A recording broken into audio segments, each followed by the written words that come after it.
నమస్తే. Welcome to Andhra Prabha. నేను Tejaswi. Parliament elections start అయిపోయాయి. జరుగుతూ ఉన్నాయి. అయితే పార్లమెంట్ ఎలక్షన్స్ అనేవి ఎప్పుడైతే స్టార్ట్ అవుతున్నాయి అనేది వచ్చిందో అప్పటి నుండి కూడా ముఖ్యమంత్రుల పైన సీబీఐ కానీ, ఈడీ కానీ దర్యాప్తులనేవి ప్రారంభించడం అనూహ్యంగా స్టార్ట్ అయిపోయిందనే చెప్పాలి. అసలు ఇదంతా ఏంటి? రాజకీయ కోణంలో జరుగుతుందా? లేదంటే నేచురల్‌గానే ఇలా జరుగుతుందా? మరోవైపు ఆమ్ ఆద్మీ పార్టీ ఢిల్లీ సీఎం కేజ్రీవాల్‌ని అరెస్ట్ చేయడం కానీ, ఇటువైపు కవితని అరెస్ట్ చేయడం కానీ ఇవన్నీ ఎందుకు జరుగుతున్నాయి? అసలు ఆమ్ ఆద్మీ పార్టీ పరిస్థితి ప్రెజెంట్ ఢిల్లీలో ఎలా ఉంది? ఇటువైపు తెలంగాణలో ఏ విధంగా ఉంది? ఇవన్నీ కూడా తెలుసుకోవడానికి మనతో పాటు ఉన్నారు డాక్టర్ దిడ్డి సుధాకర్ గారు. తెలంగాణ స్టేట్ ఆమ్ ఆద్మీ పార్టీ కన్వీనర్. ఆయనతో మాట్లాడదాము. నమస్కారం సార్. నమస్తే అండి. ఎలా ఉన్నారు sir? Good evening. Sir, Kejriwal గారి గురించి చెప్పాలంటే మొదటగా అసలు ఆమ్ ఆద్మీ పార్టీ అనేది స్టార్ట్ అయింది. ఈ కరప్షన్‌కి, యాంటీ కరప్షన్‌కి ఉండాలి అని చెప్పి పార్టీ అనేది స్టార్ట్ చేయడం జరిగింది. కానీ ఇప్పుడు యాంటీ కరప్షన్ రిలేటెడ్‌గానే ఆయన్ని అరెస్ట్ చేసిన విధంగా సిట్యుయేషన్ అయితే ఉంది. ఏ విధంగా చూడొచ్చంటారు అసలిది? ఆమ్ ఆద్మీ పార్టీ పుట్టింది మీరు చెప్పినట్టుగానే యాంటీ కరప్షనే. జన్ లోక్పాల్ బిల్ తీసుకురావాలని, దాంట్లో ప్రైమ్ మినిస్టర్ సహా అందరూ ఆ బిల్లులో ఉండాలి అని చెప్పి మొత్తం కరప్షన్ మీద ఏదొచ్చినా కానీ చేయాలన్న దాని మీదనే పెద్ద ఉద్యమాలు జరిగినాయి. అప్పుడు ఢిల్లీలో జరిగిన తర్వాత 10 సంవత్సరాలు జరిగినప్పుడే అంటే అప్పటికే కేజ్రీవాల్ గారు ఇటువంటి ఉద్యమాలు ఉన్నాడు ఆయన. హ్మ్. ఆర్టీఐ యాక్టివిటీస్ కానీ వాటిలన్నింటిలో కానీ ఈవెన్ ఆయన జాబ్ చేస్తూనే వాళ్ళ కొలీగ్స్ మీద కూడా ఆయన కేసులు వేసిన సందర్భాలు చాలా ఉన్నాయి. అంటే హ్మ్. ఎప్పుడు కూడా మం, ఆ, ఈ ప్రజల కోసమే పనులన్నీ ఉండాలి, ఇట్లాంటి హ్మ్. కరప్షన్ ఉండకూడదు అన్న దాని మీద ఉద్యమాలు చేస్తున్నాడు. ఆయన భార్య కూడా ఐఆర్ ఆఫీసరే. అయితే అక్కడి నుంచి ఆయన ఏంటంటే అందరినీ అడగడం జరిగింది. మొత్తం ఆ, రాజకీయ నాయకులు అప్పుడు ఆ దేశంలో మన దేశంలో ఉన్నప్పుడు రాజకీయ నాయకులను, ముఖ్యమంత్రుల్ని అందరినీ రిక్వెస్ట్ చేయడం పెట్టాడు. మీరు ఇది ఇంప్లిమెంట్ చేయండి అంటే nobody is ready to implement it. పైనుంచి ఆయన ఎగతాళి చేశారు. హ్మ్. మీరు రాజకీయాలంటే మామూలు అనుకుంటున్నావా? జస్ట్ ఒకసారి ఆ కుర్చీలో కూర్చొని చూడు నువ్వు. నీకు తెలుస్తది. రాజకీయాల్లోకి వచ్చి మాట్లాడండి అంటే దెన్ హీ డిసైడెడ్ మనం ఇంప్లిమెంట్ చేయాలి అంటే గనుక వీళ్ళు చేయరు. మనమే మనమే. చేసుకుందాం అని చెప్పి హ్మ్. అందరిని మాట్లాడి then he formed a party. అట్లా వచ్చినాయన. ఓకే. అందుకని ఇప్పుడు కూడా ఆయన రాజకీయ నాయకుడిలాగా మాట్లాడ్డా. ఆయన జనరల్‌గా కట్టె కొట్టే తెచ్చేలాగా నాకు ఇష్యూ చెప్తాడంతే. హ్మ్. చేసి అప్పుడు బయటకొచ్చిన తర్వాత ఒక తర్వాత 3 నెలల తర్వాత మళ్ళీ దిగిపోవడం, మళ్ళీ రెండోసారి గెలవడం, మూడోసారి గెలవడం. చెప్పిన వాగ్దానాలు అబ్సల్యూట్‌గా ఆయన చేసుకుంటూ వచ్చాడు. ఎందుకంటే ఇప్పుడు మోడీ గ్యారంటీ చెప్తున్నాడు కదా! యాక్చువల్‌గా చెప్పింది కేజ్రీవాల్ గారు నా గ్యారంటీ అని ఇచ్చాడాయన. ఓకే. చెప్పింది విద్య, వైద్యం వీటన్నిటిని నేను ఉచితంగా ఇస్తానని చెప్పన్నాడు. మంచి మంచి క్వాలిటీ ఎడ్యుకేషన్ ఇస్తా అన్నాడు. క్వాలిటీ మనం జనరల్‌గా ఏంటంటే ఎడ్యుకేషన్ చూస్తే అరే సింగపూర్‌లో ఎడ్యుకేషన్ బావుంటుంది చూసి రావాలి. లేకపోతే మనకి అమెరికాలో హ్మ్. ఎడ్యుకేషన్ బావుంటుందని చూసి రావాలి అని అంటుంటారు. కానీ అమెరికా ట్రంప్ ఆమె కూతురు ఇక్కడికి ఢిల్లీ మోడల్ ఎడ్యుకేషన్ చూడడానికి వచ్చిందామె. ఓకే. అంటే చూడండి రివర్స్ అయింది కేస్ హ్మ్. అంతా. హ్మ్. అక్కడ వాడు అమెరికన్ టైమ్స్‌లో రాశారు.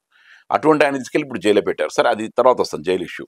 సో ఇట్లా ప్రతి ఇష్యూ ఆయన ఏంటంటే ప్రజలకు కట్టే పన్నులన్నీ ప్రజలకెళ్ళాలి అని చెప్పని మొదలుపెట్టాడు వర్క్. హ్మ్. దాంట్లో ఏంటంటే అప్పుడు 30,000, 40,000 ఉన్న బడ్జెట్‌ని ఆయన ఏం చేశాడంటే అందరితో రిక్వెస్ట్ చేసి మీరు సరిగ్గా పన్నులు కట్టండి. మీ పనులు మేము ప్రజలకు ఉపయోగిస్తాం. కరప్షన్ నిర్మూలిస్తాం అని చెప్పి అన్నాడు. ఇంటి దగ్గరికే పని అంటే మనకేమన్నా ఇప్పుడు మనకి ఒక డ్రైవింగ్ లైసెన్సు లేదా ఆధార్‌లో పట్ట రావడమో లేదా పాస్‌పోర్ట్ అప్లికేషనో లేదా ఇంకేదైనా అటువంటి ట్రాన్స్‌ఫర్సు ఇటువంటివన్నీ ఒక 150 సర్వీసులన్నీ ఇంటికాడికే పట్టుకొచ్చి చేయడం మొదలుపెట్టారు. హ్మ్. జస్ట్ దే చార్జ్ ₹50 ఇంటికొచ్చి వాళ్ళు మొత్తం సిగ్నేచర్ తీసుకోవడం, వెళ్ళడం, సబ్మిట్ చేయడం.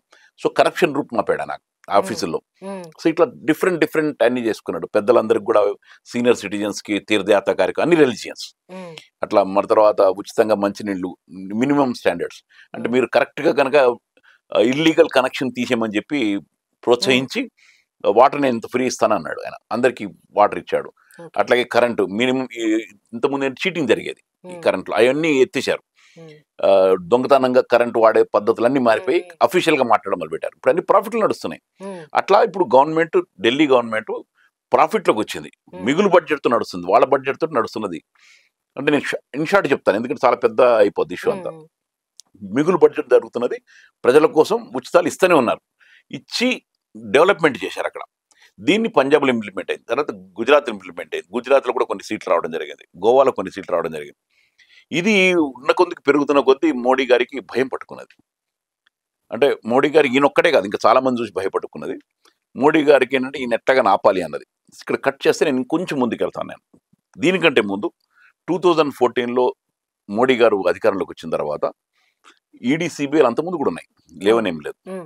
అప్పుడు కూడా ఇంతకుముందు కాంగ్రెస్ గవర్నమెంట్ కూడా వాడింది కొంతమంది మీద ఈడీ దాడులు సిబిఐ దాడులు చేయడం. కానీ మోడీ వచ్చిన తర్వాత ఈ 2014 నుంచి ఇప్పుడు వరకు దాదాపు 5,223 కేసులు బుక్ చేశారు. ఇంకా కొంచెం అటు ఇటుగా ఉంటాయి.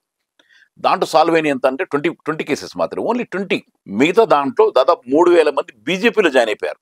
ఓకే, టోటల్ గా క్లియర్ గా జారిపోయారు. దాంట్లో అంటే ఇప్పుడు ఎగ్జాంపుల్ ఆ పార్టీలో జాయిన్ అయితే కనుక కేసులు అక్కడితో ఆగిపోతాయి వాషింగ్ పౌడర్ నిర్మా, వాషింగ్ మిషన్ లో దులాయించి వెళ్ళిపోతారు అనమాట. రాష్ట్రంలో మన ట్రోల్ రాష్ట్రంలో కూడా అవుతుంది వాషింగ్ మిషన్ అంతే. గురించి. మనకి దాంట్లో ఉన్నది ఇప్పుడు మన రాష్ట్రం నుంచి చెప్తాను నేను, ఎందుకంటే బయట రాష్ట్రాలు చెప్పే ముందు మన రాష్ట్రాలు కూడా ఇక్కడ సుజనా చౌదరి గారు, కావూరి సాంబశివరావు గారు, సీఎం రమేష్, వీళ్ళందరి మీద దాడులు జరిగాయి. నేను చెప్పిన 4,000-5,000 కేసులు వీళ్ళు కూడా ఉన్నారు. Now they are in BJP. అలాగే అక్కడ మనకి పెద్ద కర్ణాటకలో పెద్ద మాఫియా లీడర్ ఉన్నాడు, ఆయన మైన్స్, ఆయన కూడా దాంట్లో జరిపాడు. ఇంకా చాలా మంది. తర్వాత ఇంకోటి ఏంటంటే ఫన్నీ ఏంటంటే వెస్ట్ బెంగాల్ సుధేందు అధికారి, ఆయన శారదా స్కీము, నారదా స్కామ్లు చాలా కొన్ని వేల కోట్లు బీజేపీ వాళ్ళు పుస్తకాలు వేశారు ఆయన మీద, పెద్ద కరప్షనిస్ట్ అని చెప్పి వేశాడు. ఇప్పుడు ఆయన ఎక్కడున్నాడు? He's in BJP. He's in BJP. వేల కోట్లు. మీరు కేజ్రీవాల్ కనపడేది మనకు 100 కోట్లే చెప్తున్నారు అక్కడ. అక్కడ వేల కోట్లు. ఛగన్ భుజ్బల్, అజిత్ పవార్, నారాయణ రాఠే, తర్వాత అస్సాం సీఎం, వీళ్ళందరి మీద వీళ్ళు బీజేపీ వాళ్ళు వేసిన కేసులే. వేసిన వాళ్ళు క్లియర్ అయిపోయారు. వాళ్ళందరూ ఇప్పుడు నవ్వు దే ఆర్ బీజేపీ. 100,000 కోట్లు. ఇవన్నీ చిన్న చిన్నవి కావు, ఇవన్నీ నేను చెప్పే కావు. ఎక్కడన్నా మీరు చూడండి 100% జరుగుతున్నది. దీని మీద నేను ఎప్పుడన్నా డిబేట్లకు వెళ్ళినప్పుడు నేను బీజేపీ వాళ్ళని అడిగితే వాళ్ళు ఏం చెప్తారంటే కేసులు నడుస్తున్నాయి కదా అంటారు. ఎస్, నడుస్తున్నాయి. మరి జైలు లేరు కదా. కేజ్రీవాల్ గారి విషయంలో 100 కోట్లు ఎక్కడ దొరకలేదు, 1 కోటి రూపాయలు కూడా దొరకలా. But now he's in jail. వీళ్ళందరూ దొరికిన డబ్బులు తెలుసు, వేల కోట్ల రూపాయలు ముంచారు, బ్యాంకులను ముంచారు. నాకు బాగా గుర్తుంది, మనకి కావూరి సాంబశివరావు ఇంటి ముందు ఇక్కడ ఆంధ్ర బ్యాంకు, లేకపోతే పంజాబ్ నేషనల్ బ్యాంకు, ఎస్బీఐ, ఈ అందరు కలిసి 4 మేనేజర్లు కలిసి అక్కడికి వెళ్ళారు. వాళ్ళు దాంట్లో వెళ్ళి వాళ్ళు వెళ్ళి మా డబ్బులు మాకు ఇవ్వండి అని చెప్పి వాళ్ళు కూర్చుంటే బ్యానర్లు పట్టు కూర్చున్నారు. ఫోటోలు వచ్చిన పేపర్లలో. కుక్కలను వదిలిపెట్టాడు ఆయన, కావూరి సాంబశివరావు, మన రాష్ట్రంలో దాదాపు 1,500 కోట్ల రూపాయలు. No, he's in BJP. ఇంత దారుణమైన సంఘటనలు జరుగుతుంటే వాళ్ళని ఎవరిని అనుకోరు, దే ఆర్ ఇన్ బీజేపీ. అదొక్కటి కాక ఫెడరల్ వ్యవస్థది, మన దేశంలో ఉన్న గవర్నర్ వ్యవస్థనంతా వాడుకుని ప్రభుత్వాలను కూలగొడుతున్నారు. మన రాష్ట్రంలో 8 ప్రభుత్వాలను కూలగొట్టారు గవర్నర్లు. ఇక్కడ కూలగొట్టి బీజేపీలో కలుపుతున్నారు, లేదా బీజేపీతో లింక్ అయ్యి చేస్తున్నారు, లేదా ఏదో పద్ధతులు అడ్డుపడతా ఉంటారు. ఇక్కడ మనం మొన్నటి వరకు ఇక్కడ ఉన్న మనం ఆమెను కూడా చూసాం. మనకి తమిళనాడు ఎస్ తమిళ స్థాయి, తర్వాత మనకి తమిళనాడులో కూడా చూసాం. తమిళనాడులో కూడా ఆయన గవర్నర్ అక్కడ ఉన్నదానికి కూడా అక్కడ కూడా ఆయన ఏది తమిళనాడు, తర్వాత కేరళ కూడా అందరు గవర్నర్లు ప్రభుత్వాన్ని కోలుకొట్టడమే. అంటే they are working as a BJP workers కింద పనిచేస్తున్నారు వాళ్ళంతా మొత్తం. సో ఇది దాదాపు 8 రాష్ట్రాలు, తర్వాత దాదాపు 400 మంది ఎమ్మెల్యేలని కొన్నారు. సో ఇంత పగడబందీగా వాళ్ళ అధికారం నిలబెట్టుకోవడానికి ఓకే, నాకేం అభ్యంతరం లేదు వాళ్ళ ప్రభుత్వం నిలబెట్టుకుంటారంటే. What they have done? ఇప్పుడు ఆయన మోడీ గ్యారంటీ అని చెప్పి చాలా గ్యారంటీలు చెప్తున్నాడు. ప్రజలకు ఏం చేశారు? నువ్వు చాలా గ్యారంటీలు ఇచ్చావు కదా అంతకుముందు. నల్లధనం, బయట ఉన్న నల్లధనం పట్టుకొస్తే ప్రతి ఇంటికి ప్రతి ఒక్కడికి 15 లక్షలు వస్తుందని ఆయన చెప్తేనే కదా జన్ధన్ ఖాతాలు లక్షలు ఓపెన్ చేశారు. జనాలు డబ్బులు లేకుండా అకౌంట్లు ఓపెన్ చేశారు కదా, ఆ డబ్బులు వస్తాయేమని చెప్పి. ఏమైంది? సంవత్సరం 2 కోట్ల మంది ఉద్యోగాలు ఇస్తాన్నాడు కదా ఆయన అన్నది, నేనన్నది కాదు. మరి అదేమైంది? అది ఇవ్వలేదు కదా. రైతులకి మినిమం సపోర్ట్ ప్రైజ్ ఇస్తాడు కదా, అది ఇవ్వలేదు కదా. మహిళలను రక్షణ కల్పిస్తాడు కదా. మణిపూర్లో మనకి కార్గిల్లో వీరోచితంగా పోరాడిన సైనికుడి భార్యను రోడ్డు మీద నడుపుతుంటే మరి ఆయన అక్కడ కనీసం వెళ్ళి పలకరించలేదు కదా. మరి ఇంకెక్కడ ఈయన ఇచ్చిన గ్యారంటీలు ఏం? రామజన్మభూమిని పట్టుకొచ్చారు. ఓకే, నాకు I don't have any objection, మనకి మంచిదే. రాముడిని మేము కూడా ఇవాళ శ్రీరామ్ మనకి ఆంజనేయ స్వామి జయంతి వల్ల పూజ చేసి వచ్చాం కూడా. బట్ ఇక్కడ సంగతి ఏంటి? అక్కడికి అంత పెడితే కనుక అక్కడ లాభం జరిగిందేంటి? ఒక్కసారి కొంచెం మీరు అక్కడికి దాంట్లో వెళ్తే మీ దగ్గర వీడియోలు దొరుకుతాయి. అక్కడ 1,00,000 దీపాలతోటి నది పక్కన గిన్నీస్ బుక్ రికార్డు కోసం అని చెప్పి దీపాలు వెలిగించారు. తెలుసు అనుకుంటు చూసింటారు దాన్ని, ఏదో అంటారు 1,00,000 దీపార్చన ఏదో అంటారు, కోటి దీపార్చన. సరే 1,00,000 కాదు, కోటి దీపార్చన. అద్భుతంగా ఉంది నిజంగా. చూస్తే నాకు కూడా చాలా, నేను కూడా ఐ ఫీల్ ప్రౌడ్. చాలా అద్భుతంగా కనపడింది అని. కట్ చేస్తే దీపాలు ఆరిపోయిన తర్వాత 8 గంటలకు 9 గంటలకు కొంతమంది పిల్లలందరూ వెళ్ళి దాంట్లో మిగిలిపోయిన నూనె తీసుకుని వేసుకున్న వాళ్ళ మీద పోలీసులు లాఠీ చార్జ్ చేశారు. మిగిలిపోయిన నూనె తీసుకెళ్తుంటే అది బీదరికం కనపడుతుంది అక్కడ. దీపాలు వెలిగించడం గొప్ప కాదు, నీకు బీదరికం. ఆ మిగిలిపోయిన నూనె తీసుకెళ్ళి ఇంట్లో వాడుకోవడానికని వెళ్తుంటే వాళ్ళని లాఠీ చార్జ్ చేసి కొట్టిన సంఘటనలు మనం చూసాం. అది కూడా వీడొచ్చింది. అంటే అంత దారుణమైన పరిస్థితి. ఎవరి కోసం అది? అన్ని దీపాలు వెలిగించింది ఎవరి కోసం? అన్ని డబ్బులు లక్షలు ఖర్చు పెట్టింది ఎవరు? నువ్వు ఖర్చు పెట్టండి.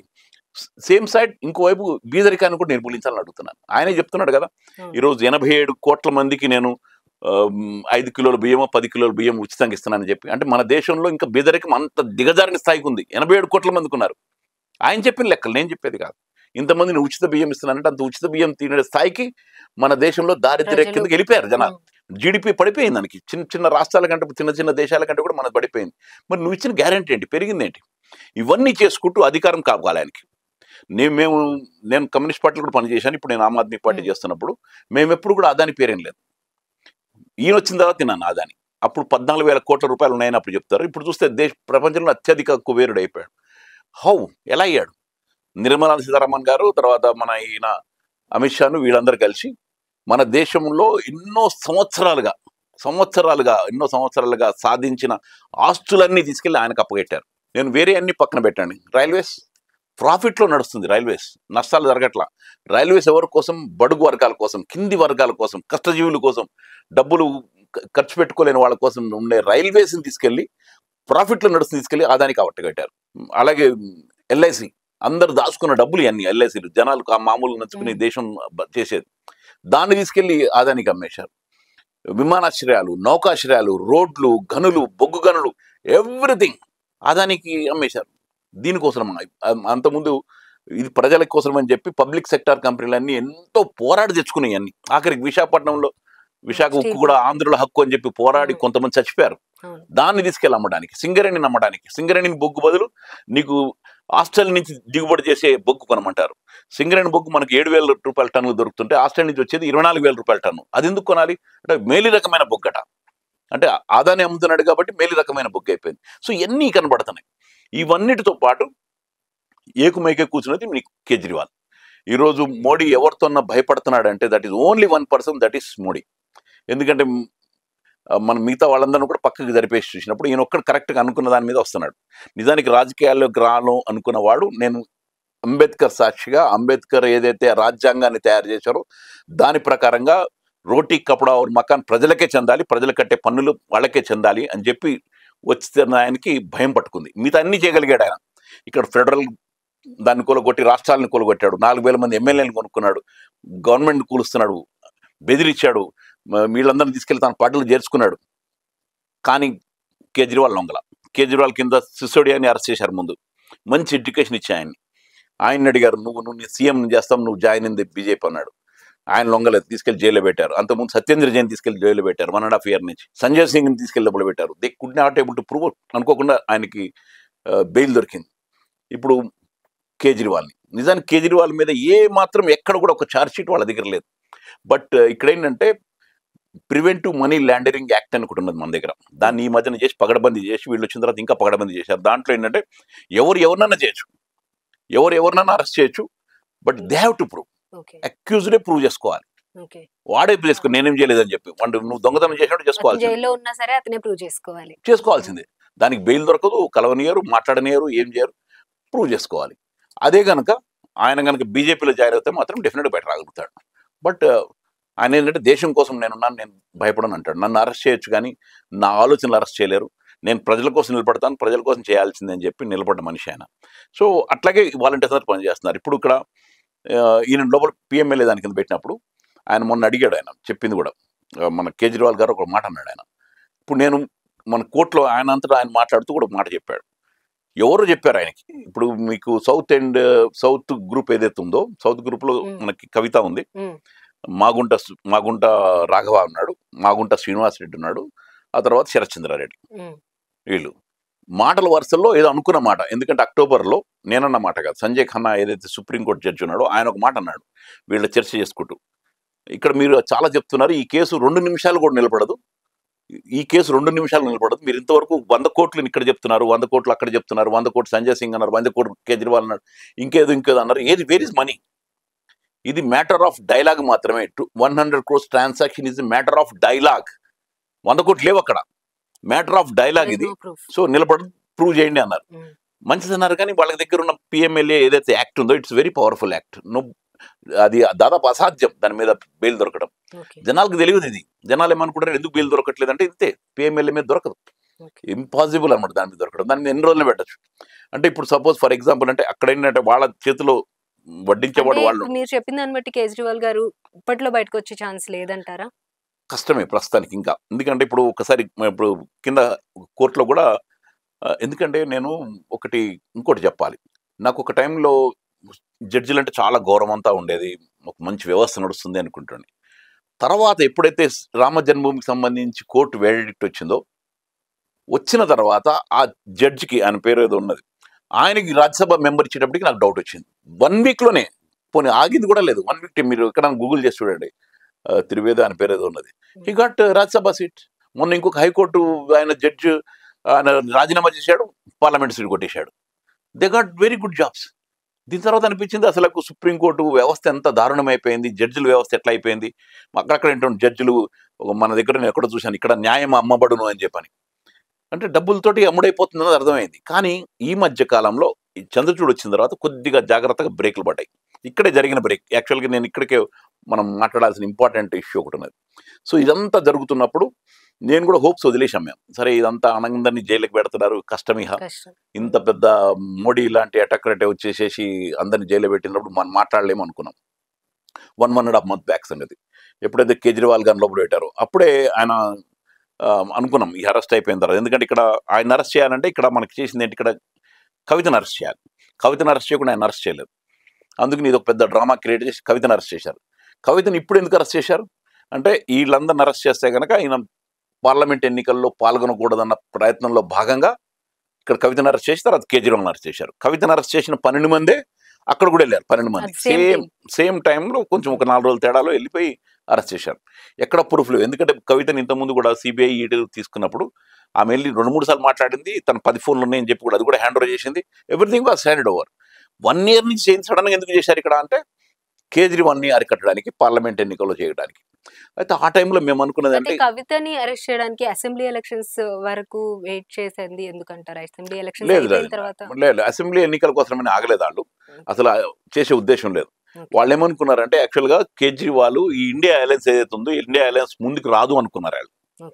అందుకుని వదిలేశారు, ఫెయిల్ అయిపోయింది అనుకున్నాను. నేను కూడా అనుకున్నాను కొద్దిగా మధ్యలో. నితీష్ కుమార్ వెళ్ళిపోయాడు, అటు వీళ్ళు వెళ్ళిపోయారు, తర్వాత మమతా కూడా తన అనౌన్స్ చేసింది, ఇట్లా కొంతమంది వెళ్ళిపోయేటప్పుడు నేను అనుకున్నాను మళ్ళీ ఇండియా అలయన్స్ ఫెయిల్ అయింది అనుకున్నాను. నేను అనుకోకుండా మళ్ళీ అది సెటప్ అయింది. ఆయన కూడా ఏమనుకున్నాను, ఇండియా అలయన్స్ అయిపోయింది అని చెప్పి మళ్ళీ కొన్ని మెసేజెస్ పంపాడు. ఇండియా అలయన్స్లో కనుక నువ్వు లేకపోతే నిన్ను అరెస్ట్ చేయము అని చెప్పి ఈయనకు మెసేజ్ కేజ్రీవాల్ గారు పంపారు. ఆయన మొండి కేజ్రీవాల్ గారు విన్నాడు అవన్నీ ఏమి. ఆయన అంటాడు, ఒక చేయాలనుకున్నాడు అంతే, మీరు ఏమన్నా చేసుకోండి, నేను ఐ విల్ గో అహెడ్ అన్నాడు. అయితే పంజాబ్లో, తర్వాత పంజాబ్లో అడ్జస్ట్మెంట్ కుదరలేదు, ఢిల్లీ, తర్వాత గుజరాత్, హర్యానా, ఈ 3-4 చోట్ల అడ్జస్ట్మెంట్ కుదిరింది. పంజాబ్లో అవసరమైంది కాబట్టి కాంగ్రెస్ 2 సపరేట్గా చేస్తున్నారు, బికాస్ ఆఫ్ బీజేపీని ఓడించడానికి చేస్తున్నది. సో ఇది కుదిరిన తర్వాత ఆయన కనిపించింది ఏంటంటే చాలా కష్టం అవుతుంది అన్నాడు. ఎందుకంటే ఇక్కడంతా అరెస్ట్ చేశాడు, లేకపోతే ఇంకేదో చేసి అరెస్ట్ చేశాడు, లేదా బెదిరించి వసూలు చేశారు, ఈడీ సిబిఐలు పెట్టాడు, కానీ ఈయన మీద నడవట్లేదు, ఎలాగన్నా అడ్డుకట్టు కొట్టాలని చెప్పి అరెస్ట్ చేశారు. అరెస్ట్ చేసిన చోటనే నిజంగా ఒక పెద్ద మార్పు జరిగిందని, ఎలక్ట్రల్ బాండ్స్ బయటపడటం అద్భుతమైన చేంజ్. అది నిజంగా అది వీ డింట్ ఎక్స్పెక్టెడ్ అసలు. అది నిజంగా అంత బయటకు వస్తాయని చెప్పి అనుకోలేదు. ఎందుకంటే మాకు ఎప్పటి నుంచో చూస్తున్నాం ఎలక్ట్రల్ బాండ్స్ ఎక్కడ పోతున్నాయి అసలు అని. కానీ బట్ ఎలక్ట్రల్ బాండ్స్ బయటకు వచ్చింది. నిజానికి ఎలక్ట్రల్ బాండ్స్ నథింగ్, అది కూడా 10,000 కోట్లే, 9-10,000 కోట్లే అది. బట్ అంతకంటే పెద్ద ఫ్రాడ్ ఇంకోటి ఉన్నది, దాని అవసరం ఉంటే మనం తీద్దాం అది కూడా. ఇక్కడ దీంట్లో వచ్చిన తర్వాత దాంట్లో శరత్ చంద్రారెడ్డి, నేను ఇక్కడ ఒకటే పాయింట్, ఇక్కడ శరత్ చంద్రారెడ్డి దీంట్లో సౌత్ గ్రూప్లో ఉన్నాడు, లిక్కర్ స్కామ్లో ఉన్న తర్వాత దాంట్లో అంతకుముందు 7-8 సార్లు కూడా శరత్ చంద్రారెడ్డి ఒప్పుకోలేదు ఆయన. అంటే నేను కేజ్రీవాల్ కలవలేదు, అసలు డబ్బులు ఇవ్వలేదు, మాకు సంబంధమే లేదు అని చెప్పి చాలాసార్లు మాట్లాడాడు ఆయన. మాగుంట రాఘవ కూడా, మాగుంట శ్రీనివాసరెడ్డి కూడా. ఇక వీళ్ళందరినీ వాళ్ళ పద్ధతుల్లో మేనేజ్ చేసిన తర్వాత ముందు హీ ట్రాన్స్ఫర్డ్ 5 crores. నేను చెప్పేది కాదు, ఎలక్షన్ కమిషన్ వెబ్సైట్లో ఉన్నది నేను చెప్తున్నాను. ఇది ఎలక్షన్ కమిషన్ వెబ్సైట్లో ఉంది. 5 కోట్ల ముందు పంపాడు, still he was in jail. మళ్ళీ ఇంకోసారి 4.5 లక్ష కోట్లు పంపాడు, ఇంకా కాలేదు. ఆ తర్వాత మళ్ళీ ఏదో మాట్లాడుకున్నారు, అప్రూవర్గా మాట్లాడాడు టోటల్గా. ఎస్ నేను కేజ్రీవాల్ని కలిశాను 100 కోట్లు ఇచ్చాను అని చెప్పాడు. ఏది మన Sarath Chandra Reddy. Then he got bail. యాక్చువల్గా లీగల్ ప్రాసెస్లో అప్రూవర్గా మాడిన వాళ్ళది విట్నెస్ పనికిరాదు. ఎందుకంటే అగైన్ దే క్యాన్ చేంజ్. ఎందుకంటే నాలుగు దెబ్బలు కొట్టగానే వాళ్ళు మారిపోతారు. మళ్ళీ జడ్జికి వెళ్ళినప్పుడు నన్ను కొట్టారు కాబట్టి నేను ఒప్పుకున్నాను అని చెప్పి అనొచ్చు, ఎందుకంటే విట్నెస్ ఉండదు కాబట్టి. బట్ ఇక్కడ ఏం జరిగింది, ఈయన బయటకు రాగానే మళ్ళీ he transferred 50 crores rupees Aurobindo pharma నుంచి 50 కోట్లు, మొత్తం 59,50,00,000 రూపాయలు ట్రాన్స్ఫర్ చేశాడు. ఈయన జైల్లో ఉన్న సమయంలోనే, జైలు నుంచి బయటకు రాగానే అరబిందో ఫార్మాది అంటే యాక్చువల్గా 100 కోట్ల డబ్బులు ఎక్కడెక్కడ జరిగిందనేది ఇప్పుడు బయటపడింది. అది బికాస్ ఆఫ్ సుప్రీంకోర్టు ఆయన కోర్టులో. తర్వాత ఇప్పుడు మాగుంట రాఘవ కూడా ఇప్పుడు ఎంపీగా కాంటెస్ట్ చేస్తున్నాడు బీజేపీ తరఫున సపోర్ట్ తోటి. సో దే ఆర్, అది యాక్చువల్ మనీ లాండరింగ్ జరిగింది అక్కడ. కానీ తీసుకెళ్లి జైల్లో పెట్టింది ఎవరిని? కేజ్రీవాల్ గారిని పెట్టారు. ఇక్కడ ఒక రూపాయి దొరకలేదు. ఆయన అంతకుముందు సిసోడే మీద చేశారు. ఆయన అన్ని చోట్ల చెక్ చేశారు, ఇంట్లో చెక్ చేశారు, లాకర్లు చెక్ చేశారు, ఊళ్ళకెళ్ళి చెక్ చేశారు. 100 రూపాయలు కూడా దొరకలేదు ఎక్కడ ఇల్లీగల్గా వాళ్ళకి. సో ఇక్కడ మాత్రం ఏంటంటే తీసుకెళ్లి జైల్లో పెట్టారు. ఎందుకంటే ఇక్కడ ఇది అయిన తర్వాత దీన్ని బయటపడింది ఇక్కడ వచ్చేటప్పటికి ఇది ఏదైతే 9-10 వేల కోట్లు ఉందో దీంట్లో దాదాపు 7,000 కోట్ల వరకు బీజేపీకి అందిని. అది కూడా ఎట్లా, ఆ లిస్ట్ కూడా బయటకు వచ్చింది. దాంట్లో 4,673 కోట్ల రూపాయలు ఈడీ సిబిఐ రైడ్ చేసిన తర్వాత, అటు అరవింద ఫార్మ్ కావచ్చు, ఇంకా మెగా ఇంజనీరింగ్ కావచ్చు, లేదా లాటరీ కంపెనీలు కావచ్చు, వీళ్ళందరూ కూడా ఈడీ సిబిఐ రైడ్ చేసిన తర్వాత లాటరీ కంపెనీ ఏదైతే ఉందో ఇండియా లాటరీ, వాళ్ళ టోటల్ ప్రాఫిట్ టర్న్ ఓవరే 210 crores. బట్ వీళ్ళకి ఇచ్చింది 1,100 కోట్ల రూపాయలు ఇచ్చాడు. ఎక్కడి నుంచి వచ్చింది? ఈడీ సిబిఐ కనపట్లేదా? ఇక్కడ 100 కోట్లు ఎక్కడైతే ట్రాన్స్ఫర్ అయ్యిందో కనపట్లేదు. బట్ వాళ్ళు 1,100 కోట్లు ట్రాన్స్ఫర్ చేస్తే మరి ఈడీ ఎందుకు అడగట్లేదు వాళ్ళని? ఇది నేను చెప్పినవి కాదు, ఈడీ ఎలక్షన్ కమిషన్ వెబ్సైట్లో ఉన్నది మాత్రమే నేను చెప్తున్నాను. వెబ్సైట్లో ఉన్నదే. ఇది కనపట్లేదా మరి ఈడీకి? ఏం మాట్లాడరు దాని మీద. వీలైనంత వరకు పెద్ద పెద్ద ఛానల్స్ అన్నిటి కూడా ఆపేశారు, పెద్ద పెద్ద పేపర్లను కూడా అమ్మేశారు. ఎక్కడ అంత ముడి అదానియే కదా ఇవన్నీ ఉన్నాయి కాబట్టి వాళ్ళందరూ ఆపేశారు కాబట్టి బయటపడకుండా. కానీ అన్ని మొత్తం బయటపడ్డాయి. ఇప్పుడు ఎలక్షన్ కమిషన్లో బయటపడ్డాయి. ఇంక్లూడింగ్ పరకాల ప్రభాకర్ గారు కూడా ఈరోజు మాట్లాడుతున్నారు. నిర్మలా సీతారామన్ హస్బెండ్ ఎవరైతే ఉన్నారో ఆయనే మాట్లాడుతున్నాడు ఇప్పుడు బయటకు వచ్చి, ప్రపంచంలోనే అతిపెద్ద స్కామ్ అని చెప్పని ఎలక్ట్రల్ బాండ్స్. ఇప్పుడు మీకు కనబడేది ఈ 1000 కోట్లే దీంట్లో కనబడేది. నిజానికి 10,000 కోట్లే మొత్తం కనబడేది. బట్ నిజానికి 2019లో ఎన్నికల ఖర్చు ఎంత తెలుసా బీజేపీది మీకు? 27,000 కోట్ల రూపాయలు, 27,000 crores రూపీస్. ఇక్కడ వచ్చింది ఎంత? వాళ్ళకి వచ్చింది 6,000. ఈ ఎలక్షన్లో అంతకుముందు వచ్చింది కూడా 27,000 crores. ఎక్కడి నుంచి వచ్చినాయి? ఈ లిస్టులో మీకు అదాని లేడు, ఈ లిస్టులో నీకు అంబానీ లేడు, ఇంకా బిగ్ వాళ్ళు ఎవరు లేరు దీంట్లో. అంటే వాళ్ళందరూ వాళ్ళ సిస్టమ్ ప్రకారం ట్రాన్స్ఫరింగ్ ఉంది. ఈసారి ఈ ఎన్నికల్లో కూడా BJP is going to spend more than 40,000 crores. 40,000 crores. ఈ డబ్బులు కాదు, ఇది మనకు కనపడేది బయట. ఏమంటారు, ఏనుగు తినే దంతాలు వేరు, చూపించే దంతాలు వేరని. మొత్తం షోపుటప్ అది. వాళ్ళకి బయట జరిగేదంతా ఒకటే. అది కొన్ని వేల కోట్ల రూపాయలు ట్రాన్స్ఫర్ జరగకపోతేనే జరుగుతాయి కూడా. సో ఇవన్నీ ఈరోజు కొంచెం కొంచెం బయటకు వచ్చినాయి. ఇప్పుడు ఈ కండిషన్స్లో మీరు ఇందాక ఒకటి అడిగారు, కేజ్రీవాల్ గారు బయటకు వస్తారా అని చెప్పి. ఐ వోంట్ థింక్ సో, వస్తారు బయటకు అంతా అని చెప్పి. ఎందుకంటే ఇంకా కేసెస్ కంటిన్యూ ఉన్నాయి. తర్వాత కింద లోకల్గా ఉన్న జడ్జిలని ఎక్సెప్ట్ సుప్రీంకోర్టు కింద జడ్జిలందరినీ కూడా మేనేజ్ చేస్తున్నారు మొత్తం. ఎందుకంటే వాళ్ళు బయటికి రావట్లేదు. నేను ఇంకోటి కూడా చెప్తాను మీకు. నేను ఏదైతే కేజ్రీవాల్ గారికి లోయర్ కోర్టు ఒకటి బెయిల్ ఇచ్చింది, ఆ రోజు బెయిల్ ఇచ్చిన 2 రోజులకి ఆయన ట్రాన్స్ఫర్ అయ్యాడు. జడ్జ్ బెయిల్ ఎందుకు ఇచ్చారని చెప్పని రియాలిటీ నేను చెప్పేది. బెయిల్ ఇచ్చిన 2 రోజులకి. సో అంత దారుణంగా ఈరోజు ప్రభుత్వం న్యాయ వ్యవస్థ మీద ఒత్తిడి పట్టుకొస్తుంది. Anyhow people are watching. Electoral bonds బయటకు వచ్చినాయి. ఇప్పుడు ఎలక్ట్రల్ బయటకు వచ్చిన తర్వాత ఆపటం ఎవరు సాధ్యం కాదు. నేను ఇక్కడ ఒక మాట చెప్పాలి కూడా వీళ్ళకి. ఎందుకంటే మనకి ఈరోజు అఫ్కోర్స్ ఈరోజు మనకి ఆంజనేయ జయంతి. మా కేజ్రీవాల్ గారు పరమ భక్తుడు, అంటే అన్ని మతాల్ని కావాలంటాడు, ఉండాలి అంటాడు. ఆయన హనుమాన్ చాలీసా రెగ్యులర్గా పఠిస్తాడు. రామాయణంలో ఆయనకు తెలిసి చావు తెచ్చుకున్నాడు. మనకి అక్కడ రావణాసురుడు రాముడితో తగాదపడి ఇదే జరగబోతుంది కూడా. ఇక్కడ కూడా తెలిసి చావు తెచ్చుకున్నాడు, జరగబోతుంది. ఆ సంహారం జరిగిపోద్ది. ఎందుకంటే నేను మహాభారతంలో కూడా చూసా, కంసుడు తను చంపేవాడు పుట్టాడు, ఎలాగైనా వేయాలి అని చెప్పని. మోడీ కూడా అదే అనుకున్నాడు, ఎలాగైనా చదువుదాం అనుకున్నాడు కదా. ఎంత చేసినా కానీ కంసుడు కృష్ణుడి చేతిలో చచ్చినట్టుగానే ఈరోజు ఈ దేశంలో డెఫినెట్గా ప్రజాస్వామ్యం బయటకు వస్తుంది. ఎందుకంటే ఈరోజు ప్రజాస్వామ్యం బతకాల్సిందే. మనకి ఏదైతే మన రాజ్యాంగం ఉందో రాజ్యాంగం ఉండాల్సిందే. ఈ అన్ని మతాలు కలిసి ఈ దేశంలో స్వతంత్రాన్ని సంపాదించారు. ప్రతి మతం వాళ్ళు కలిసి కష్టపడితేనే ఇది జరిగింది. ప్రపంచంలోనే అతిపెద్ద ప్రజాస్వామ్య దేశం మనది.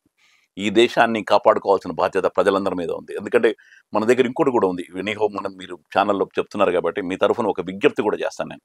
ఓటు అనేది పవర్ఫుల్ ఆయుధం అండి. ఓటు వెళ్ళాలి. ఓట్లు కనుక వెళ్ళకపోతే మాత్రం చాలా మన చేతుల్లో మన ప్రపంచం. ఎందుకంటే మనం టమాటాలు కొన్నా, వంకాయలు కొన్నా, బెండకాయలు కొన్నా ప్రతిదీ ఎతికి ఏంది వెతుకుతాం.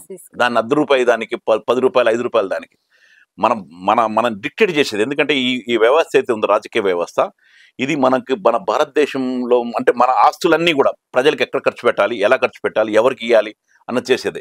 ఎందుకంటే మన ప్రభుత్వం దాదాపు 12 లక్షల కోట్ల రూపాయలు ఈ ఎవరైతే బ్యాంకులను ముంచిన వాళ్ళు ఉన్నారో, నేను ఇందాక చెప్పిన సీఎం రమేష్ కావచ్చు, వీళ్ళు కావచ్చు, ఇంకా రకరకాల వాళ్ళకి 12 లక్షల కోట్ల రూపాయలు మాఫీ చేశారు. 12 లక్షల కోట్ల రూపాయలతోటి ఈ దేశంలో ప్రతి వాడికి మంచి విద్యనివ్వచ్చు. అదే డబ్బులతో ప్రతి వాడికి మంచి ఎడ్యుకేషన్, హెల్త్ ఇవ్వచ్చు. ఈ రెండు ఉంటే అద్భుతంగా అవుద్ది. సో అటువంటి వాటి లేకుండా మనం రాబోయే దాంట్లో మంచి డెమోక్రటిక్ కార్యకర్తను ఎన్నుకోవాలి. ఇండియా అలయన్స్ని, అంటే మేమంతా ఇండియాకి అలయన్స్ పనిచేస్తున్నాం కాబట్టి మేమేమి మోడీకి వ్యతిరేకం కాదు, మోడీని డౌన్ అనేది కాదు. మోడీ చేయలేకపోతున్నాడు కాబట్టి మేము చేసి చూపెడుతున్నాం అంటాం, ఇండియా అలయన్స్ చేసి చూపెడుతున్నాం. కాబట్టి రాబోయే కాలంలో ఇటువంటి డిక్టేటర్స్ని ఎన్నుకోకూడదని మా రిక్వెస్ట్. Okay sir. అయితే ప్రెసెంట్ బీజేపీ 400 సీట్లు కంపల్సరీ గెలుస్తామని చెప్తుంది. మీరు చెప్పిన సినారియో ప్రకారం ఎన్ని సీట్లు గెలిచే అవకాశం ఉంటుందంటారు అసలు? నేను ఒకటి చెప్పాలి మీకు. 400 సీట్లు గెలిచేటట్టయితే కనుక అసలు కేజ్రీవాల్ ఎందుకు అరెస్ట్ చేశారు? కవితను ఎందుకు అరెస్ట్ చేశారు? మొన్న సొరెన్ని ఆయన ఎందుకు అరెస్ట్ చేశారు? ఆయన కూడా ముఖ్యమంత్రి ఉండే, రాజీనామా చేసి ఆయన ఎందుకు అరెస్ట్ చేశారు? ఇంతమందిని జైల్లో ఎందుకు పెడుతున్నారు? ఇంత పారామిలిటరీ ఫోర్స్ ఎందుకు పెడుతున్నారు? ఎందుకు భయపడుతున్నారు మీరు? 400 సీట్లు గెలుస్తున్నారు కదా, గెలిస్తే ఇప్పుడు వీళ్ళందరూ ఎందుకు జైలు పెడుతున్నారు? వదిలిపెట్టండి బయటికి. అంటే ఇట్స్ అంత ఫాల్స్ న్యూస్, ఇట్స్ గోబెల్స్ ప్రచారం. వాళ్ళు గెలవట్లేదు, వాళ్ళకి అర్థమైపోయింది. వాళ్ళు ఏమనుకున్నారంటే రామ్లల్లా ప్రతిష్ఠ చేసినప్పుడు ఆ రామ్లల్లా వల్ల మొత్తం మారిపోతుంది సీన్ అనుకున్నారు. కానీ మారలేదు సీన్. అక్కడ సీన్ మారింది ఏంటంటే అమితాబ్ బచ్చన్ అక్కడ రియల్ ఎస్టేట్ ప్రచారం బాగా ఎక్కువ చేస్తున్నాడు. అద్భుతంగా అమ్ముకుంటున్నారు. గజానికి 2 లక్షల రూపాయలు పెట్టి అక్కడ అమ్ముకుంటున్నారు. బిజినెస్లు పెరిగినాయి. కానీ ఇప్పుడు అక్కడ సినారియో ఏంటంటే మొట్టమొదటి 1,00,000 మంది వచ్చిన చోట ఇప్పుడు రోజుకి 1000 మంది కూడా రావటంలా. వాళ్ళకి భయం పట్టుకున్నది, రాముడు చేయట్లేదని చెప్పి. ఇంకేదైనా చేద్దామని చూశారు, బాంబు దాడి చేయిద్దామని చూశారు, జరగలేదు వాళ్ళకి. ఎందుకంటే పుల్వామా దాడి చేసిన తర్వాత దాదాపు సీట్లు బాగా పెరిగినాయి వాళ్ళకి. అంతకుముందు 200 సీట్లు కూడా రాంది పుల్వామా దాడి తర్వాత. కానీ అన్ఫార్చునేట్గా పుల్వామా దాడిలో 40 మంది చనిపోతే ఈ రోజు వరకు కూడా ఆ దాడి ఎవరు చేశారు, ఎలా జరిగింది, ఎందుకు జరిగింది, ఇంతవరకు కనుక్కోలేకపోయారు వాళ్ళు. అంటే ఏంటి? It's match fixing. మనకి మొన్న గవర్నర్ గారు కూడా చెప్పారు కదా, దీన్ని వాళ్ళని కనుక ఎయిర్ లిఫ్ట్ చేసి ఉంటే కనుక అంతమంది చనిపోయేటోళ్ళు కాదు అని చెప్పి ఆయన బయటకు వస్తే ఆయన మీద సిబిఐ రైడ్ చేశారు. వాళ్ళ గవర్నరే, బీజేపీలోని గవర్నరే. ఆయన అడిగి అన్నాడు, నేను కనుక చెప్పాను చెప్పి వినలేదని చెప్పి. At the time he was in gym carpet పార్క్లో ఉన్నాడు ఆయన. అదేదో షూటింగ్ చేసుకుంటూ ఆయన కూర్చున్నాడు అక్కడ. నాకు తెలిసిలే అని చెప్పి నువ్వు ఊరుకో అప్చుక్ బయటియా అన్నాడు. 40 మంది సైనికులు చనిపోతే అటువంటిది ఏదో చేస్తారనుకున్నాను. అంతకుముందు పఠాన్ కూడా దాడి కావచ్చు, తనకు సుపారీ అన్నాడు ఆయన. అంతకుముందు గుజరాత్ ఎన్నికల్లో నన్ను చంపడానికి సుపారీ ఇస్తున్నారు, చేస్తారని చెప్పన్నాడు. సో అటువంటిది ఏదైనా చేస్తారని నేను అనుకున్నాను. ఎందుకంటే మధ్యలో పొగ బాంబు దాడి జరిగింది పార్లమెంట్ మీద. జరిగినప్పుడు అనుకున్నాను ఇదేదో సంథింగ్ ప్లానింగ్ చేస్తున్నారు అనుకున్నాను. బట్ ఈ సినారో చేయలేకపోయాడు ఆయన. నేను చేస్తాడని ఎక్స్పెక్ట్ చేశాను. ఎందుకంటే మన దగ్గర ఏంటంటే దేశభక్తి, దైవభక్తి తోటి జనాలు పిచ్చోళ్ళు అయిపోతారు. దేశభక్తిని రెచ్చగొట్టి ఈరోజు చేస్తున్నారు. ఎందుకు మనకి ఇంతకుముందు దేశం మీద ఎన్నిసార్లు దాడులు జరగలేదు?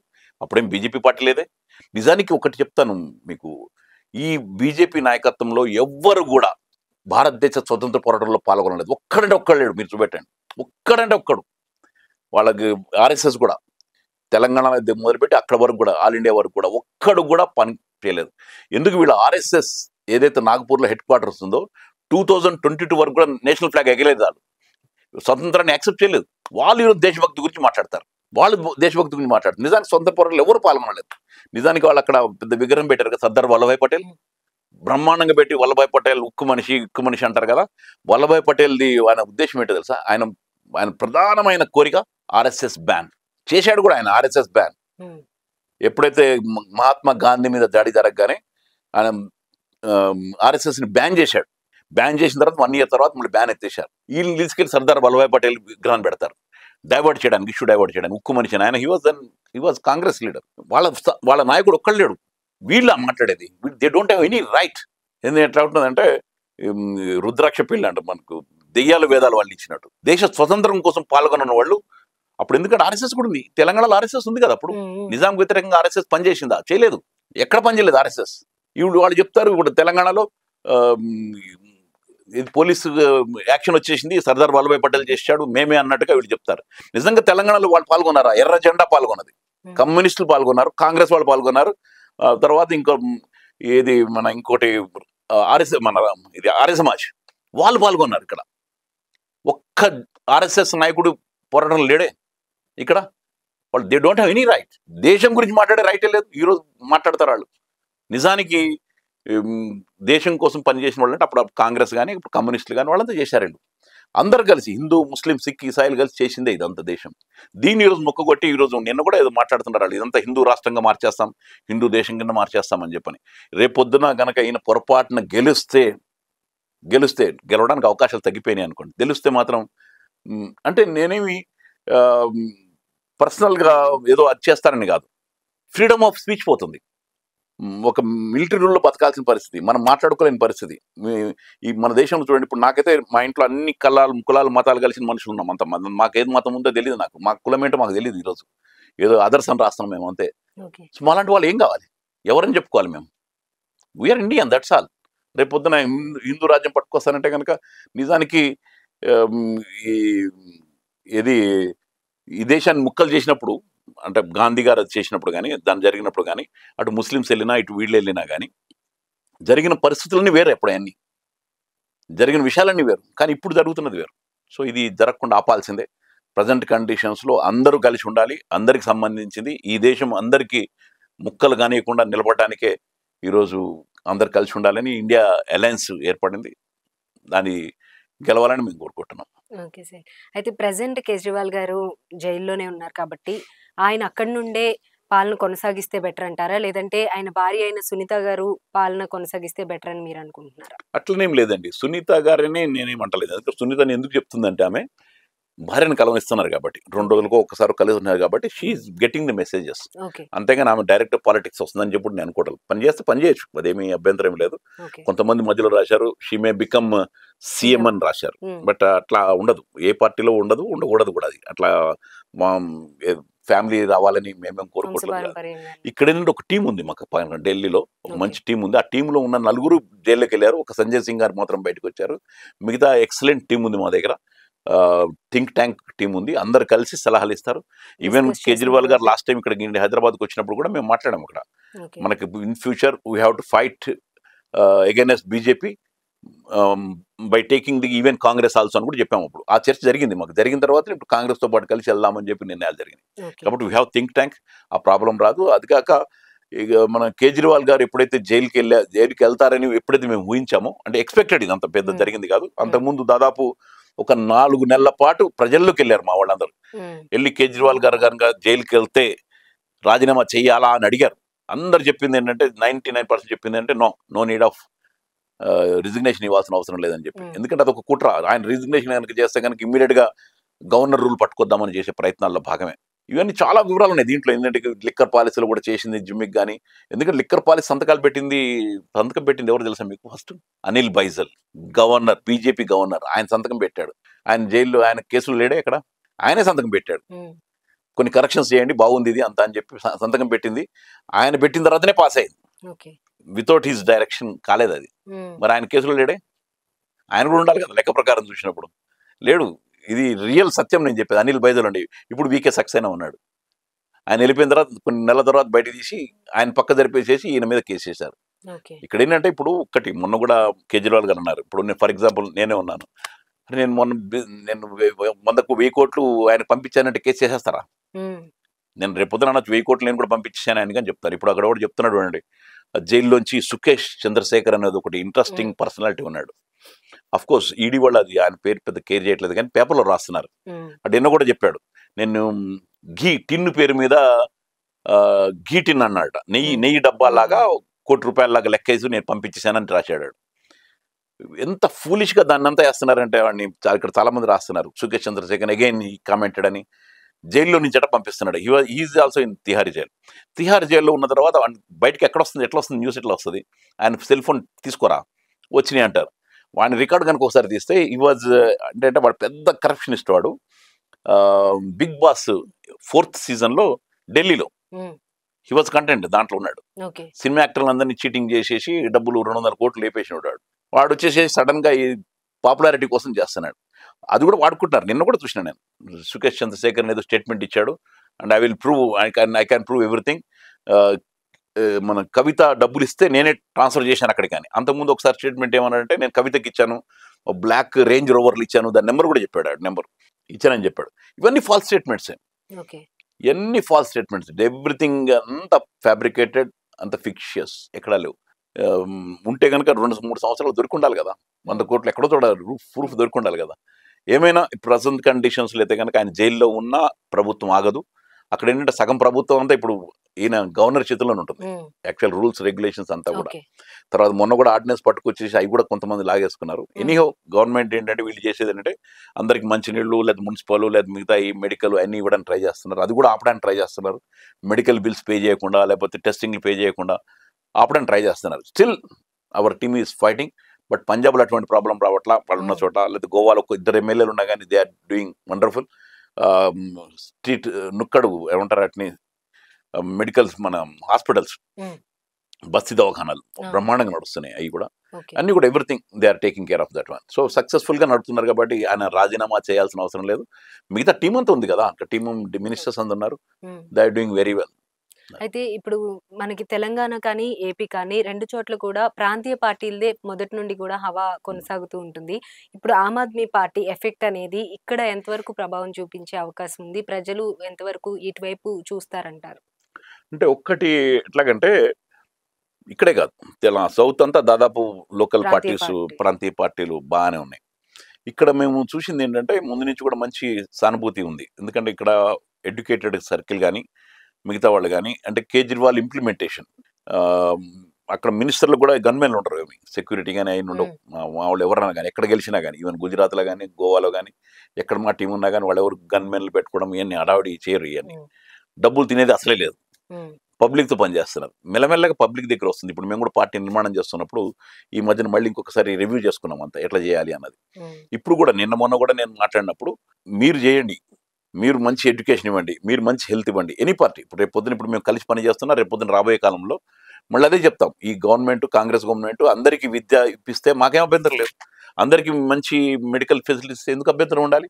కరప్షన్ తీసేస్తే ఎందుకు అభ్యంతరం ఉండాలి? వాళ్ళని పని చేయమనండి. ఎందుకంటే కేజ్రీవాల్ గారు చెప్పింది కూడా అదే, దేశంలో అందరు ఇంప్లిమెంట్ చేయండి, ఇంక్లూడింగ్ బీజేపీ పార్టీ. మీరు ఇంప్లిమెంట్ చేయండి, నేను ఇది చేశాను మీరు కూడా చేయండి అని అడిగాడు ఆయన. మీరు చేస్తే మేము రాం కదా, మేము కావాల్సింది అది. ఆయన ఏమి రాజకీయాలకు రావచ్చి నేను ముఖ్యమంత్రి కావాలని కోరుకున్న వాళ్ళం కాదు, ప్రజలకు జరగాలి. ఇప్పుడు ఈ రేపు పొద్దున కాంగ్రెస్ పార్టీ కనుక చేయకపోతే డెఫినెట్ గా విల్ ఫైట్. మేము చేస్తామని చెప్తాం, మీరు చేయలేరు కదా, మీరు కరప్షన్ ఆపట్లేదు కదా, దెన్ విల్ డూ ఇట్ అంటాం అంతే ముందు. కానీ ఇప్పుడు ఏంటంటే ప్రస్తుతం పెద్ద శత్రువుని ఎదుర్కోవాలి కాబట్టి బీజేపీ తోటి ఫైట్ చేయాలి కాబట్టి దానికి చేస్తున్నాం. ఇప్పుడు ఇండియా అలయన్స్ ఉంటుంది. రేపు పొద్దున రాబోయే కాలంలో రాష్ట్రంలో పగడబందీ నిర్మాణం చేస్తున్నాం. గ్రామ స్థాయి నుంచి, మండల స్థాయి నుంచి, అన్ని చోట్ల నుంచి కార్యకర్తలను సమీకరించి పని చేస్తాం, పని చేయిస్తాం కూడా అవతల వాళ్ళతోటి. మీరు చేయమని అడుగుతాం, మీరు చేయలేకపోతే మేము వస్తాం. That is our challenge. అయితే ఇప్పుడు రాబోయే ఎలక్షన్స్ లో, ఢిల్లీలో రాబోతున్న ఎలక్షన్స్ లో కేజ్రీవాల్ గారిని అరెస్ట్ చేయడం వల్ల అక్కడ ప్రజల్లో ఎటువంటి మార్పు వచ్చిందంటారు? ఏమైనా సింపతి వచ్చేసి ఒకవైపు బీజేపీ పైన ఎగెనిస్ట్ గా ఓట్లు అనేవి పడే అవకాశం ఉంటుందంటారా?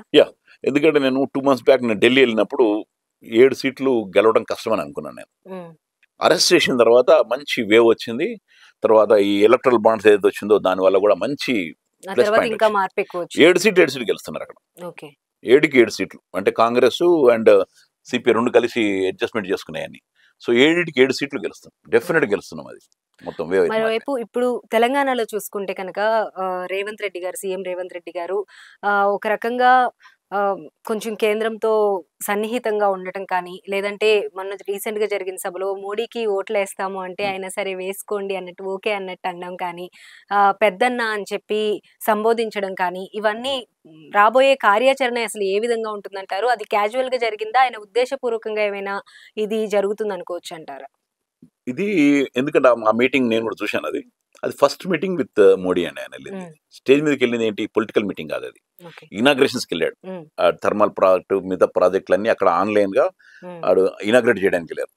That is an absolutely organisational, government organisational. అది ఆర్గనైజేషన్ దాంట్లో హీఈస్ అవర్ ప్రైమ్ మినిస్టర్, డెఫినెట్గా అలాగే మాట్లాడాలి.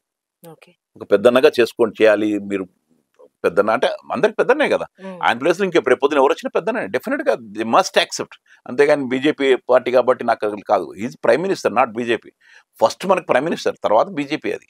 కాబట్టి అదే పద్ధతిలో మాట్లాడాడు, వండర్ఫుల్ మాట్లాడాడు. ఎందుకంటే ఆయనకు ఇట్స్ ఏ పొలిటికల్ టాక్టిక్స్ అయ్యి, రాజకీయంలో ఏంటంటే కొన్ని టాక్టిక్స్ చేయాల్సి వస్తుంది. సో దాంట్లో ఆయన మాట్లాడిన టాక్టిక్స్ అయ్యి, దాన్ని ఆయన ఎవరు ఊహించుకుని, ఇక్కడ కేటీఆర్ కూడా మొన్న మాట్లాడేమో విన్నాను నేను, ఎన్నికల తర్వాత వెళ్ళిపోతాడు అంటే, ఎందుకు వెళ్తాడంటే పిచ్చోడా, అంత మెజారిటీ ఉన్న తర్వాత వెళ్తాడా ఆయన, ఎందుకు వెళ్తాడు? ఇంకొకటి ఏంటంటే, ఆ పొంగులేటి శ్రీనివాసరెడ్డి కానీ ఇంకొకరు కొంతమంది వేరే వాళ్ళు ఎవరైతే ఉన్నారో వాళ్ళు ఎవరైనా రేపు పొద్దున ఫ్రాక్షనిజం చేయడానికి అవకాశాలు ఏమైనా ఉంటాయి కానీ, బట్ ఈయన ఎందుకు వెళ్తాడు? ఈయన ఆల్రెడీ ఈజ్ సీఎం అయిపోయాడు. అయిన తర్వాత ఇంక పెద్ద వేరే చోటుకి వెళ్ళి ఇంకా సాధించేది ఏం లేదు ఆయన. కాబట్టి ఇట్స్ అన్ని అది, ఎందుకంటే మనకి prime minister is prime minister, మనోడు కాబట్టి అదే పద్ధతిలో ఉద్దేశంతో మాత్రమే అలా ప్రాజెక్ట్స్ అంతే. అయితే ఏపీలో చూసుకుంటే ఎన్డీఏ కూటమిలో అంతకుముందు చంద్రబాబు నాయుడు గారు ఉన్నారు. ఆ తర్వాత రాజధాని గురించి కావచ్చు, లేదంటే స్పెషల్ స్టేటస్ గురించి కావచ్చు, వీటన్నిటి గురించి వచ్చిన డిఫరెన్సెస్ వల్ల ఆయన మళ్ళీ బయటికి రావడం జరిగింది. మళ్ళీ ఇప్పుడు రాబోయే ఎలక్షన్స్ లో ఎన్డీఏలో జాయిన్ అవ్వడం జరిగింది. సో దీన్ని ఏ విధంగా చూడొచ్చు అంటారు? ఆంధ్ర పాలిటిక్స్ వచ్చేటప్పుడు కొంచెం నాకే కన్ఫ్యూజన్ ఉంటుంది. అసలు బీజేపీ మోడీ గారు ఎవరితో ఫ్రెండ్షిప్ ఉన్నాడా అని, ఇటు జగన్తో ఉన్నాడా లేదా ఇంతో ఉన్నాడా అని చెప్పి ఇప్పుడు ఏదో ఇట్లా అంటున్నాడే కానీ, నిజంగా జగన్ మీద చాలా కేసులు ఉన్నాయి. ఎప్పుడు వెళ్ళిపోవాల్సినాడు ఆయన, ఎందుకు బయట ఉన్నాడు, ఎట్లుంటాడు ఆయన, నాకు అర్థం కాలే. అంటే జగన్తో నేను ఫ్రెండ్షిప్ ఉందనుకున్నాను, కానీ ఈ మధ్యన మరి చంద్రబాబు నాయుడుతో ఉండేటప్పటికి ఆ స్కిల్ డెవలప్మెంట్ దాంట్లో ఏదో ఇరికిచ్చి కబుక్కుని ఆయన తీసుకొచ్చి పెట్టేటప్పటికి నేను అనుకున్నా సరే ఇక్కడ అంటే అక్కడ డబుల్ టంగ్ ఉందేమో అనిపించింది నాకు. ఇట్స్ రియల్ థింగ్ కూడా, ఎందుకంటే లేకుంటే ఎప్పుడో ఎగిరిపోవాల్సినాడు జగన్, ఎప్పుడో ఎగిరిపోవాల్సినాడు.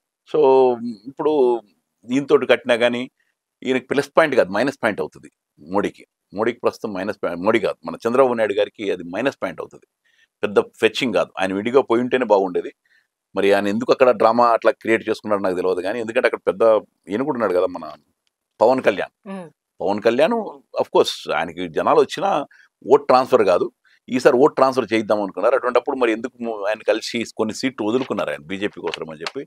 తర్వాత ఇంకోటి ఏంటంటే, అంతకుముందు సోము వీర్రాజు నడుపుకున్నప్పుడు కొంచెం యాక్టివిటీస్ కనపడాయి బీజేపీకి సంబంధించి. భువనేశ్వర్ వచ్చిన తర్వాత యాక్టివిటీస్ తగ్గినేమో అని అనిపించింది. ఎలక్షన్ ప్రచారం కూడా నామమాత్రంగా జరుగుతుందేమో అనిపించింది. అది ఏమైనా అంత ఫెచ్చింగ్ ఉండదు అక్కడ వచ్చేటప్పటికి. అందులో పర్టికులర్గా బీజేపీకి సౌత్లో లేదు, సౌత్లో అంత తొందరగా మారరు. ఇక్కడంటే తెలంగాణలో బండి సంజయ్ ఏదో రకరకాల మాటలు మాట్లాడాడు, మసీదులు కూలగొడితే శవాలు వస్తే మీయి, శివాలయం వస్తే శివలింగం వస్తే మాది అని ఏదో ప్రాస కొట్టి మాట్లాడాడు, రెచ్చగొట్టాడే కానీ అప్పుడు కొన్ని మున్సిపల్ వచ్చినాయి కానీ అంత వాయిస్ ఉండదు. ఈసారి కూడా ఇప్పుడు 4-5 సీట్లు అంటున్నారు కానీ రావు, తగ్గుతాయి, తగ్గడానికి అవకాశం ఉంది బాగా. ఎందుకంటే ఇక్కడ ఎడ్యుకేటెడ్ పీపుల్ అంత తొందరగా బీజేపీ వల్ల పడరు. అందులో మీరు ఇంతకుముందు చెప్పారు కదా, పర్టికులర్గా సౌత్ అంతా స్థానిక పార్టీల మీద ఎక్కువ కాన్సన్ట్రేట్ చేస్తాయి. ఇప్పుడు ట్రాన్స్ఫర్ అయ్యి, ఎందుకంటే స్థానిక పార్టీగా బీఆర్ఎస్ సరిగ్గా నిలబెట్టుకోలేకపోయింది. ఒకటి కాళేశ్వరం ప్రాజెక్టు ప్రాబ్లం కావచ్చు, తర్వాత ఆయన మొండి వైఖరి కావచ్చు, నిరంకుశ విధానాలు కావచ్చు.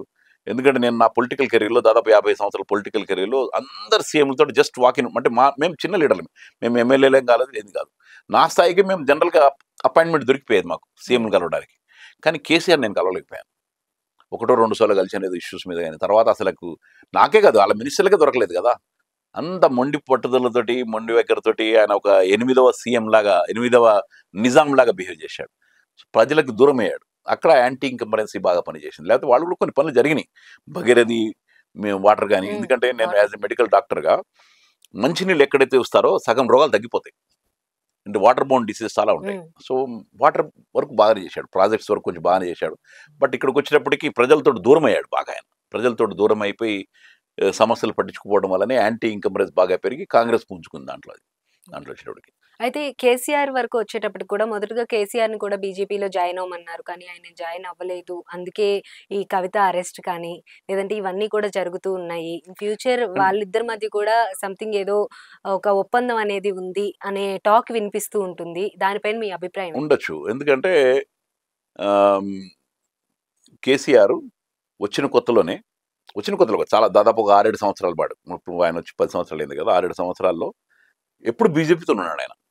ఇటు జిఎస్టీ విషయం కావచ్చు, లేకపోతే సిఏ దాంట్లో కావచ్చు, ఇంకా చాలా విషయాల్లో బీజేపీ పాలిత రాష్ట్రాల కంటే కూడా ఫాస్ట్గా ఈయన అసెంబ్లీ కన్విన్స్ చేసి ఓకే చేశాడు. చాలా ఇష్యూస్ చేశాడు. బీజేపీకి చాలా హడావిడి సపోర్ట్ చేశాడు ఆ టైంలో. కాబట్టి నేను బీజేపీ అనుకున్నాం మేము. ఇక వెళ్ళిపోయాడులే వదిలేసాడు అనుకున్నాం. తర్వాత కొంచెం ఏదో దూరం అయ్యాడు. ఏ ఇష్యూస్‌లో అయ్యాడంటే కొన్ని ఇష్యూస్ మరి ఎందుకు జరిగిందో తెలియదు గానీ, ఎందుకంటే ఈయన అదేది డిమానిటైజేషన్ ఫుల్లీ సపోర్ట్ చేసిండాయన. హ్మ్. ప్రతి దానికి ఫుల్ సపోర్ట్ చేసిండాయన. మొత్తం అసలకు బీజేపీ జెండా పట్టి తిరిగిన ఆయనే. ఈ మధ్య కాలంలో కొంచెం ఏదో వెనక్కొచ్చాడు. ఇప్పుడు మళ్ళీ ఆయనతో కలుస్తాడని డౌట్. ఎందుకంటే ఇప్పుడు బీజేపీకి అగైనెస్ట్‌గా మంచి క్యాండిడేట్‌ని పెట్టలేదు ఆయన. చాలా డమ్మీగా ప్రచారం చేస్తున్నట్టుగా ఓకే. తెలుస్తుంది. అంటే బీజేపీ క్యాండిడేట్స్ స్ట్రాంగ్‌గా ఉన్న ప్లేస్‌లో బీఆర్ఎస్ క్యాండిడేట్స్ లేరు. లేరు. కొంచెం నామమాత్రంగా నామమాత్రంగా ఓకే. పెట్టినట్టుగా కనబడుతుంది. హ్మ్. రేపొద్దున కలిసినా ఆశ్చర్యం లేదు. ఎందుకంటే ఆయనకు ఒక స్టాండ్ లేదు. ఎందుకంటే ఇప్పుడు ఆహ్, ఒక ఒక ఒక పక్కా ప్లానింగ్ ప్రోగ్రామ్ లేదు ఆయన దగ్గర వచ్చేటప్పటికి. ఎటన్నా వెళ్ళిపోగలుగుతాడు ఆయన.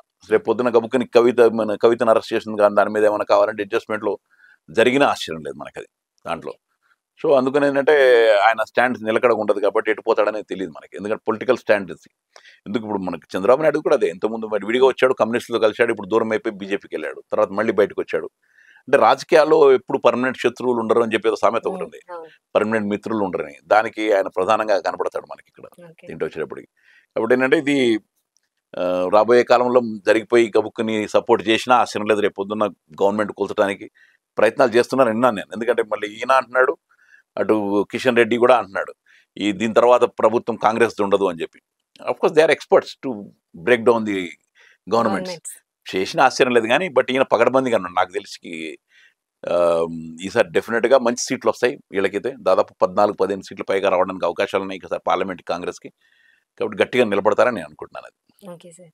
Thank you so much thank you. Sir. మీరు చెప్తున్నట్లుగా స్టార్టింగ్ నుండి ఎప్పటికైనా సరే ఎండ్ ఆఫ్ ది డే ప్రజలకి మంచి జరగాలి. ప్రజలకి ఇటువైపు ఉద్యోగం కావచ్చు, విద్య కావచ్చు, లేదంటే వైద్యం కావచ్చు, అవన్నీ కూడా ప్రజలకి ప్రాపర్‌గా అందించే నాయకులు రావాలి అని చెప్పి మనస్ఫూర్తిగా కోరుకుంటూ ఉన్నాం. Thank you so much thank sir. You అండి. ఎలక్షన్స్ టైమ్ వచ్చేటప్పటికి ఈ విధంగా జరుగుతుంది. ఫైనల్‌గా కేజ్రీవాల్ గారు మాత్రం ఇప్పట్లో అయితే రావడానికి కొంచెం కష్టమనే చెప్పాలి. కానీ ప్రెజెంట్ జరుగుతున్న సిట్యుయేషన్స్ చూస్తే కనుక ప్రాబ్లమ్ కొంత సాల్వ్ అయ్యే సిట్యుయేషన్ మాత్రం తప్పకుండా ఉంటుంది అని చెప్పి సుధాకర్ గారు చెప్తున్నారు. ఇది ఇవాల్టి స్పెషల్ ఇంటర్వ్యూ. మరొక ఇంటర్వ్యూలో మళ్ళీ కలుద్దాం. అంతవరకు చూస్తూనే ఉండండి ఆంధ్రప్రభ.